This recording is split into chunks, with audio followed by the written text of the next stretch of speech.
welcome to Jacob's Quest, and this is my very, very late review for The Boys Episode 7, Season 4, and it feels like everything is finally coming to a head this episode. It feels like a lot of our little side plot lines that I thought were kind of weaker this season are finally sort of dropping off or coming into place, and I think no more evidence than I think when Frenchie in this episode, he just gets released, and it's like one line of explanation of like, oh, I had Mallory pull some strings and Frenchie's been released because we need him now, and that was it. Like the whole Frenchie plot line of him like feeling guilty and then getting himself arrested and Kimiko trying to visit him and he doesn't want any visitors, like all of that was kind of just thrown away this episode because like, okay, he's out, whatever. Like, I don't know. And that's kind of what I mean by like Huey and Frenchie and Kimiko have been giving these small plot lines, but it felt really just like the show has nothing else for them to do for those couple episodes, so we needed to come up with something. Anyways, so what we're dealing with this episode, basically Butcher is trying to reject his alter ego of Kessler, like not do what Kessler says. And that's really been his struggle this whole episode, now that he knows that Kessler's just a figment of his own imagination, or his own tumor, I guess.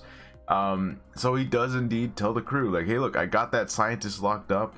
The only problem is that it would create a super virus, so we need to figure out some other way. So we've got Frenchie out. We're going to try and get him to work with the scientist and see what they can come up with.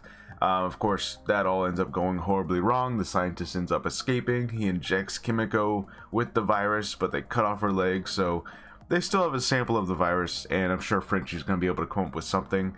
Now, earlier in the episode, Huey had tried to reach out to Victoria and tried to be like, hey, look, we were friends once, or at least I thought we were.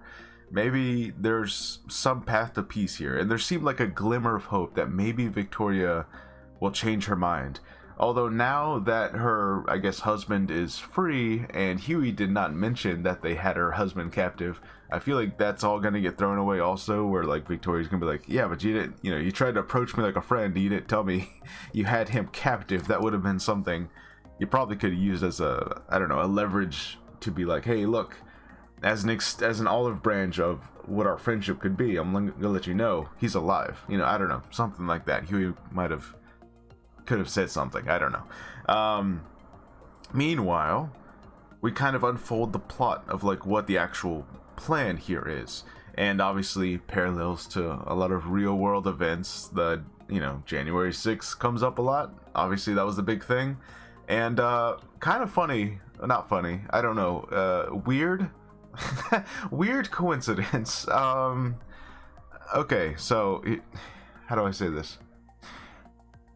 This episode came out last Thursday, and I'm really late reviewing it, but in that time since, the plot of what the villains want to do on January 6th, which is they're gonna hire, well, they're hiring someone to take the shot, at the president, and it's a shapeshifter who can change into anyone, and that's like pivotal to the plot of this series now, and I'm kind of wondering how that's going to be perceived now, because literally since Thursday to now, in case you haven't seen the news, a real world event very similar to this has happened.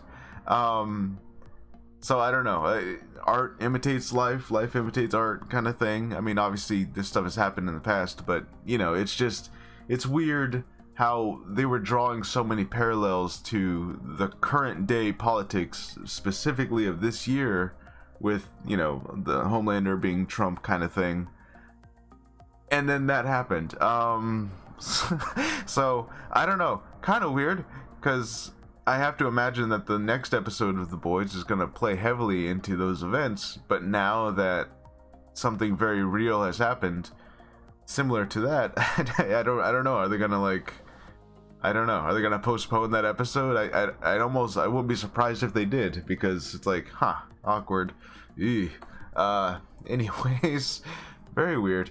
But yeah, they're hiring a shapeshifter to do the deed. And this was like a really cool, like, oh, I'm gonna rip off my flesh, kind of like, I think there was an X-Files episode similar to this. to become a different person, I just have to like scan their eyes or something, or do like a weird eye thing. And later in the episode, there's a moment where someone takes a selfie with Starlight, and I'm like, okay, that's gonna come back. It seemed pretty telegraphed, and of course it does. It turns out that, like, you know, Huey and Starlight have this really nice moment where they finally get to just be a couple. It feels like they don't get to do that very often. So they have like this intimate moment, and of course it turns out that's not her.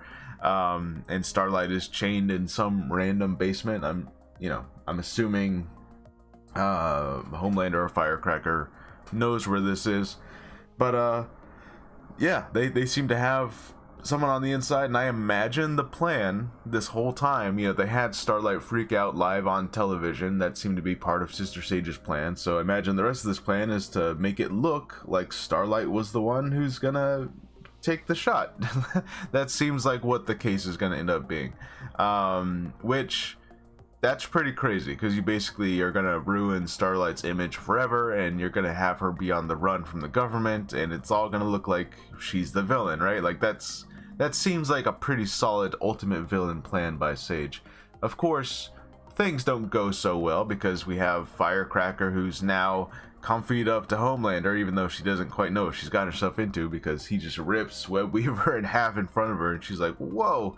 And Sister Sage is basically on the outs. She was fired because she made him look foolish, and also turns out, yeah, of course, she knew that A-Train was indeed the mole, but she didn't say anything because she was using A-Train to feed them not necessarily false information, but maybe useless information, stuff that the boys couldn't really use. So again, Sister Sage was all part of the plan, but she was basically just keeping it to herself because, you know, let's be honest, you can't trust Homelander with any kind of information, but Homelander, he ends up firing her, and I feel like that's going to be something that will definitely bite him in the ass, because I have to imagine she's going to turn around and be like, fine, I'll just help the other guys. You know, like she's definitely not going to just disappear from the series. So I'm interested to see what she's going to end up doing. Some people have speculated that she might even cure Butcher's cancer, which would be interesting. I don't know if you can cure a weird parasite thing, but maybe you can. I don't know. In other case, let's see. Homelander, of course, had sent the Deep and the new Black Noir after the boys, like, to their offices, which that is something that I've kind of wondered for a while now. You know, not even just this season. You know, so they do say, like, oh, Sister Sage had advised against this because they're the CIA, and the last thing you need right now is that kind of attention type thing. But yeah, I have wondered for a while, like, he knows where they're at, or at the very least, he can very easily figure out where they're at.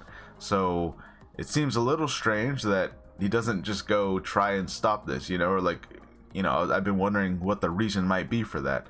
And it seems to be just, Sister Sage said not to, because they very easily made an attempt this episode. Now, of course, it didn't end that well.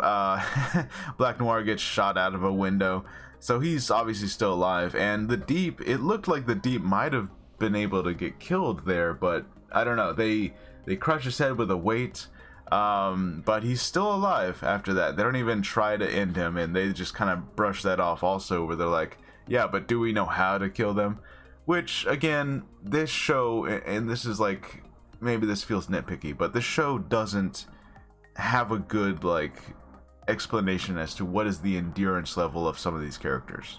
Like, Sister Sage can get shot in the head and her brain regrows, but, like, she's definitely out of commission, or, you know, her skin is not bulletproof, you know what I mean?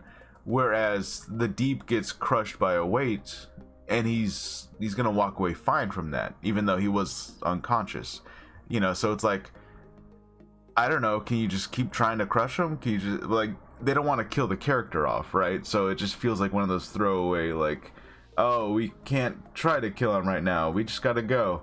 But it's like, it feels like you could, though. It feels like he's not as bulletproof as, you know, some other characters. Like, I know Victoria Newman was crazy bulletproof at the beginning of the season, so I don't know. I think that's just one of my little nitpicks about the show. It's like, how there's got to be some way to explain like how bulletproof are people, how durable are people, because one person can get hit in the head with a weight, but then you can't figure out how to kill them. I don't know. Anyways, so the group leaves. They survive that encounter. Yeah, I'm convinced that Sister Sage still has some kind of master plan. She leaves behind a journal, and then she mentions like there's one person you can't beat, which she doesn't explain herself. She just kind of walks away. So it's like, is it Homelander's other personalities? Is it Ryan? Is it, I don't know who this other person is, but very interesting. And yeah, I think from there we pretty much have the case where the boys have a little bit of the virus. Now, how are they gonna find out that Starlight has been kidnapped? Probably after the attempt, or the event on January 6th takes place. I'm trying to watch. I don't know what YouTube will allow to be talked about like that, given current events. And yeah, so I'm very interested to see like what Sister Sage's ultimate plan was, because Homelander is definitely not following that anymore, and so very curious. Also, we have an interesting development with Butcher. He's been trying to ignore Kessler this whole time, and Ryan kind of proves his point, where Ryan like stands up against this little puppet show they had him doing, saying like, no, look, this message is stupid. This like, calling everyone a groomer, and saying that you need to report all your family who might, like in their words, hate America, like all this stuff. Like, he just stands up against all that, saying family's all you got, and Butcher's all proud of him.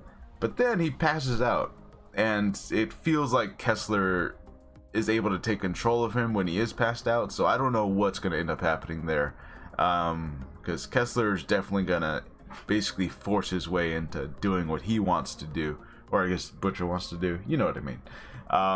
So yeah, very cool.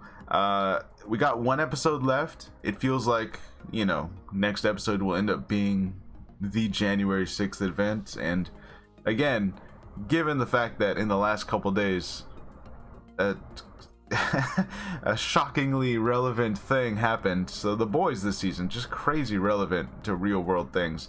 Even the fact that this was written a year ago, somehow it's like, oh wow, it got even more relevant.